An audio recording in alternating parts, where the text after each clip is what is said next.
तेजस्वी के जोश ने एक बार फिर महफिल लूटा। बिहार में एक तरफ लोकसभा चुनाव को लेकर पूरी तैयारियां तेज है, तो वहीं दूसरी तरफ बिहार के बाहर औद्योगिक राजधानी से तेजस्वी यादव ने ऐसा माहौल बनाया है, ऐसा समा बांधा है कि बीजेपी के आलाकमान की नींदें उड़ाने वाला है। तेजस्वी यादव ने बीजेपी पर हमला नहीं बोला, लेकिन जिस अंदाज में बयान दिया है उससे बीजेपी नेताओं में खलबली जरूर है। तेजस्वी यादव के भाषण पर जोरदार तालियां बजी, बैठे हुए लोग लोटपोट होने लगे। बीजेपी के खिलाफ लगा जन सैलाब का नारा बीजेपी के लिए खतरे की घंटी जैसी है। तेजस्वी यादव ने सत्ता से हटने के बाद एक बार फिर से बीजेपी की सांसें अटका दी है। तेजस्वी यादव ने भाषण के अंत में जन सैलाब से कहा, हमारे साथ नारा लगाइए, हम बोलेंगे भाजपा हटाओ, आप बोलिएगा देश बचाओ। नारों की बुलंदी और जोश से बीजेपी जरूर हतोत्साहित होगी। तेजस्वी के निशाने पर भाजपा के बड़े आलाकमान होते हैं। इस वजह से बिहार बीजेपी के प्रादेशिक बीजेपी लीडर में तेजस्वी के लिए उमड़े जन सैलाब से खौफ घर कर जाता है। तेजस्वी यादव ने अपने भाषण की शुरुआत पूरी परिपक्वता से करते हुए पूरे जन सैलाब को बांधे रखा। उन्होंने सबसे पहले तो यह कहा कि उनकी दुश्मनी व्यक्तिगत नहीं है, उनकी दुश्मनी पीएम मोदी से नहीं है, उनकी दुश्मनी अमित शाह जी से नहीं है। लेकिन इसके बाद धमाका अब होता है जब वे कहते हैं कि हम लोग लड़ाई लड़ने का काम कर रहे हैं उनके खिलाफ जिनका देश के आज़ादी में कोई योगदान नहीं रहा है।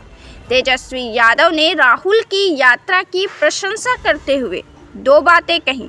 एक तो हम लोग को जनता के बीच अवश्य ही जाना है, चाहे हम सत्ता में रहे या विपक्ष में, उनके सुख दुख का भागीदार हमें बनना है।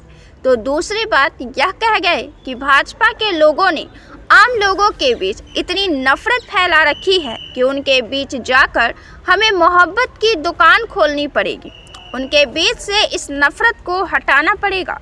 तेजस्वी की बातों से जन सैलाब तब हंसते हंसते लोटपोट हो जाता है जब वे कहते हैं कि बीजेपी वाले एनर्जी ड्रिंक पीकर हमें गाली देते हैं। इस जन सैलाब के बाद फिर से उनको एनर्जी ड्रिंक पीना पड़ेगा।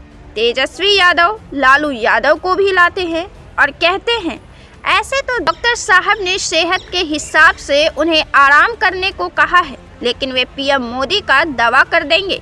हम पहले भी कहते रहे हैं कि मोदी जी झूठ की फैक्ट्री, मैन्युफैक्चरर, होलसेलर, डिस्ट्रीब्यूटर हैं। आप हमें कितना भी तोड़ने का काम करें, लेकिन हम फिर से कारवा बनाने का हौसला रखते हैं। तेजस्वी यादव ने अपने जोश से पूरी महफिल लूट ली। तेजस्वी यादव ने महाराष्ट्र सरकार को भी हिला दिया। केंद्र सरकार के अलावे अपने चाचा के अलावे इस भाषण में एक नई बात यह रही कि तेजस्वी यादव ने महाराष्ट्र सरकार पर भी खूब तेज हमला बोला है। महाराष्ट्र के मौजूदा सरकार को लीडर मानने से ही इनकार कर दिया है। हड्डी में छेद जैसा तेजस्वी अपने विरोधियों पर हमला बोलते हैं। वर्तमान महाराष्ट्र की सरकार डीलर है, वोट लेते हैं राहुल गांधी के नाम पर, वोट लेते हैं शरद जी के नाम पर और भाजपा से डीलिंग कर लेते हैं।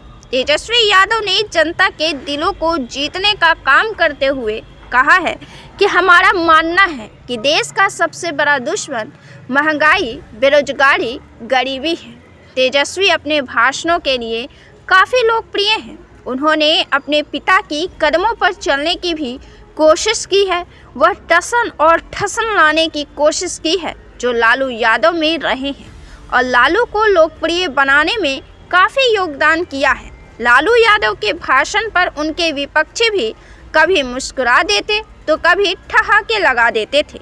इस बार के चुनाव को फिर से बीजेपी के पक्ष में बताया जा रहा है। एक बार फिर से भाजपा की धमाकेदार एंट्री बताई जा रही है। यह भी बताया जा रहा है कि उनकी स्थिति मजबूत है। सर्वे आ रहे हैं, खबरें आ रही है, जिसे तेजस्वी ने सिरे से खारिज कर दिया है। यह भी उनके पिता का ही अंदाज है। उन्होंने पीएम मोदी को बड़ी चुनौती दी है और कहा है कि इस बार का चुनाव पिछले बार के चुनाव जैसा बिल्कुल नहीं होगा। हमने 17 माह में 5 लाख नौकरियां दी हैं। मोदी ने 10 सालों में कितनी नौकरियां दी है? रेलवे में बड़े पैमाने पर नौकरियां निकलती थी, लेकिन उसे निगल गए हैं। आर्मी का क्या हाल कर दिया है? बिहार में हमें जनता का पूरा प्यार मिल रहा है। बिहार में इस बार चौंकाने वाला रिजल्ट आएगा। तेजस्वी ने डंके की चोट पर यह दावा किया है। तेजस्वी यादव ने विधानसभा में सरकार बनाए जाने पर भी जबरदस्त दावा किया था और भाजपा के सहयोगियों को तोड़ने की कोशिश की थी। जीतन राम मांझी को सीएम बनाने का वादा किया था, लेकिन बीजेपी तेजस्वी पर भारी पड़ गई। लेकिन तेजस्वी यादव के भाषण और लालू यादव के हमले से बीजेपी तिलमिला जाती है। राजद की लोकप्रियता का काट ढूंढने में पीएम मोदी भी लग जाते हैं और बिहार के हमले का पलटवार दूसरे विकसित राज्यों में जाकर करते हैं। लालू के हमले के बाद मिशन छेड़ देते हैं और हर कार्यकर्ता इस मिशन में शामिल होते हैं।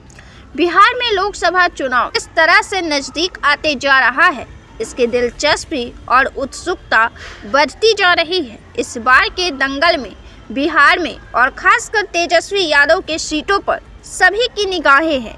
एक सीट भी नहीं हासिल कर सकने वाली राजद कैसे वक्त के धार को बदलती है?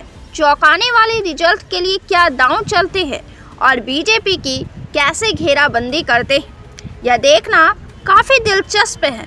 तेजस्वी यादव को एक बड़ा मौका बिहार में मिल गया है, जब बीजेपी ने अपने सबसे बड़े सहयोगियों को, लंबे समय से साथ रहे सहयोगियों को, 5 सालों से साथ रहे सहयोगी को चिराग पासवान के खातिर किनारा कर दिया है। चिराग पासवान को 5 सीटें दी हैं और पारस पासवान को एक भी सीटें नहीं दी है। इस वजह से बिहार की सियासत में काफ़ी बवाल मचा हुआ है। तेजस्वी यादव बीजेपी के इस बर्ताव को कैसे भुना पाती है, चुनाव प्रचार में कैसे इसे जनता के बीच पेश कर पाती है, हमला करती है या इस मुद्दे को जाने देती है, यह भी देखना दिलचस्प होगा। क्योंकि तेजस्वी यादव अगर इस मुद्दे को ज़्यादा तुल देते हैं तो वह सीधे सीधे चिराग पासवान पर निशाना होगा। और देखा जाए तो चिराग पासवान और तेजस्वी यादव बिहार की राजनीति में एक दूसरे के धुर विरोधी हैं, लेकिन फिर भी दोनों एक दूसरे पर खिलाफ में बोलने से बचते हैं। दोनों बिहार के युवा नेता हैं और दोनों को बिहार के सीएम कुर्सी से उम्मीदें हैं। दोनों का लक्ष्य बिहार के सीएम कुर्सी तक पहुंचना है। ऐसे में बिहार में ये दोनों युवा नेता एक दूसरे के खिलाफ बोलने से बचते रहते हैं।